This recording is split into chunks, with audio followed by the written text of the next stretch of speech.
বলতেছেন ইয়া মুআজ তোমাকে কি দিনের খুলাসা বলে দেবো? জি ইয়া রাসূলুল্লাহ বলেন।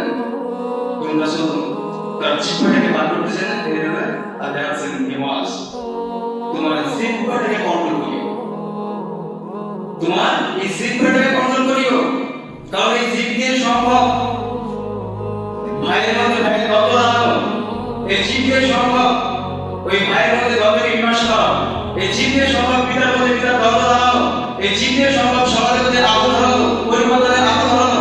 সুতরাং তোমার জিহ্বাকে কন্ট্রোল করি, নামাজ জিহ্বাকে কন্ট্রোল করি। এই জিহ্বার অনেক ক্ষমতা রয়েছে ভাই, এই জিহ্বাটাকে আপনি যেভাবে ইউজ করবেন সেভাবে ইউজ করতে পারবেন। এই জিহ্ব দিয়ে পিতা মাতার মধ্যে দ্বন্দ্ব লাগানো যায়, দ্বন্দ্বকে মীমাংসা করা যায়, স্বামী স্ত্রীর মধ্যে ঝগড়া বাড়ানো যায়, আবার স্বামী স্ত্রীর ঝগড়া মীমাংসা করাও যায়, সমাজে আগুন লাগানো যায়, আবার সে আগুন নিভানো যায়। সুতরাং এই জিহ্বাটাকে সঠিকভাবে ইউজ করি, সঠিকভাবে ইউজ করে আজ এটা বড় অভাব।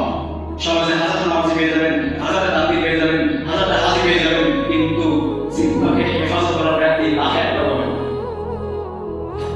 লাখে একটা হবে না। সুতরাং যে ধ্যান ছিলাম ইনশাআল্লাহ মাথায় রাখবো, যদি এভাবে কামিয়াবি অর্জন করতে চান এই ধ্যান হাদিস মাথায় রাখবো।